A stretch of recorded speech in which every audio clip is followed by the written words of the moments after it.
Here's the protein lineup.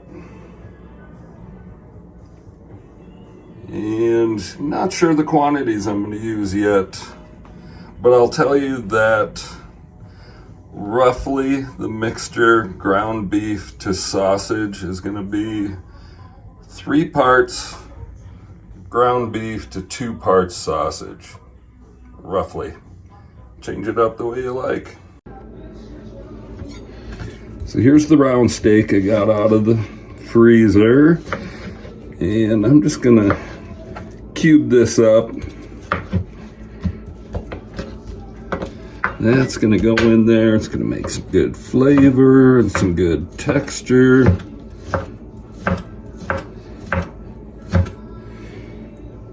A little bit of trimming. I've got 2 of those large round steaks, and that's what I'm going to integrate into this one.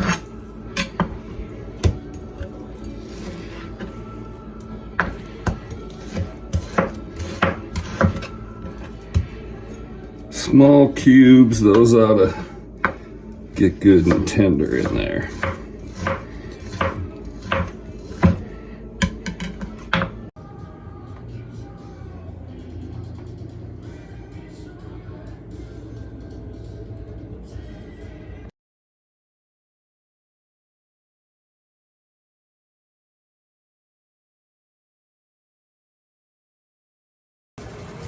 Okay, I'm gonna make a glaze to go on top of the meatloaf with the steak in it. And that's gonna have the steak, ground beef, pork sausage, and this glaze. This is what I plan on putting in there. Some wish your sister was here sauce, some garlic, smoky chipotle bouillon. I have a whole jar of apricot preserves, just cheapo. I found that at Hy-Vee for like $2.79. And I'm gonna, after I brown this up and caramelize it, I'm gonna loosen it up a little bit with that white wine. Happen to have one open, and there it is doing its thing. And I'm gonna let that get kind of scorched, kind of browned up. It's actually gonna caramelize and get hard on the edges. And then, like I say, I'm gonna get a little white wine in there, loosen it up, and then reduce it down a little bit after that. So I'm putting a whole medium yellow onion, but I personally like it pretty finely chopped. I don't want to run into big chunks of onion, but I want that flavor to get in that meat.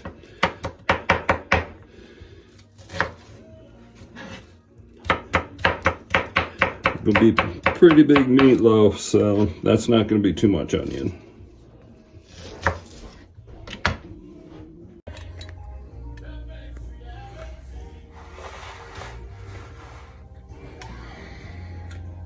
Okay, I stepped out of my comfort zone a little bit and I did some measurements. So in this one, this is the chorizo. I've got roughly 5 pounds of ground beef in there, 2 pounds of chorizo. Then I go with breadcrumbs, 2 cups. Plain Greek yogurt, full cup. Got that 1 medium yellow onion, finely chopped. 6-pack of eggs.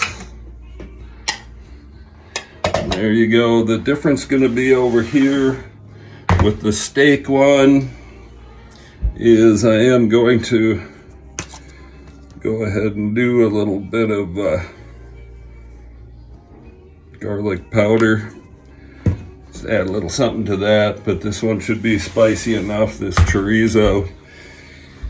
And I'm half contemplating my cayenne. This is super hot cayenne though.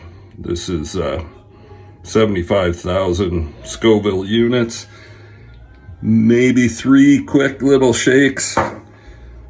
Don't underestimate that stuff. It'll get you. All right, see how that has browned up and caramelized. Nice. This, by the way, is it's a good way to start out any kind of like barbecue rib sauce or something. Whatever kind of jam or preserves you like. But, and again, if you're the type that needs measurements, I'm probably not your guy. Garlic.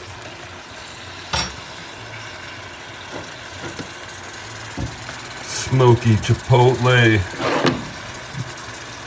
Wish your sister was here. Healthy dose of wine. Just keeping it on high heat. Now I'm gonna reduce it and melt all that caramelized goodness. I think we can all agree, the fun part, thoroughly mix it. So it looks like that. Right about now, I go get the coals started on the grill. Alright, I'm laying down some pecan wood underneath the coals. Then my coals are going on. And I'm going to sprinkle some cherry chips on top of that. Just keep a continuous smoke. So the pecan is mellower. Cherry's got a little more bite, but I think Meatloaf can handle it. There we go. Got a cherry on top. Roughly 4 briquettes wide. And then remember just to put your starter fluid on that first 4 inches or so. Don't soak them all or you'll just burn all at once. So light the one end. We'll let that get going a little bit and we'll get started. There it is, all ready to go. Reduced, gave it a taste. Kind of has a sweet and sour sauce kind of a flavor to it. It's really good. Last minute hunch. I put a few more coals on, so it's more like 5 wide. We're about ready to rock here. Bottom vents are wide open, so I'm going to control heat with the top vent, how quickly that goes. We're ready to go.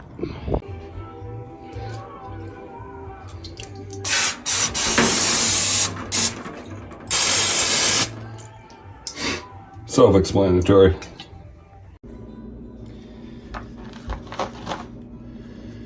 Okay, we're in the pan. So here's something that just my preference. I don't like smacking down a meatloaf, especially when you're doing like on the grill. I want all those little browned up nooks and crannies, so I leave high spots and do it something like that. Get all those little tasty browned up nuggets on there later. Personal preference. Do as you damn well please. So, got the chorizo on the bottom for now. Put a couple sticks in here so we can get the heat and the smoke around under that first one. And I am going to come back and put my thermometer in there. It's already set, but testing her out. Works good. I'm going to go wide open on the vents for now.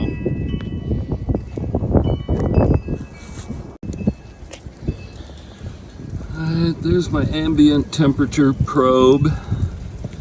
And then I've got the meat one deep inside the top.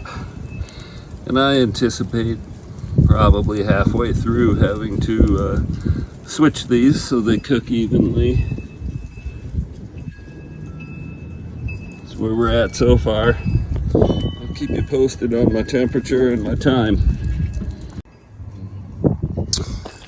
Okay, we got about an hour in, hanging at, well, it's at 184 and climbing, but I just added some coals to the other side of the snake,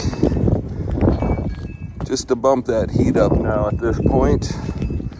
And so she's climbing. It's going to be 200 and some here pretty quick. So I'm going to go do that for a little while. Just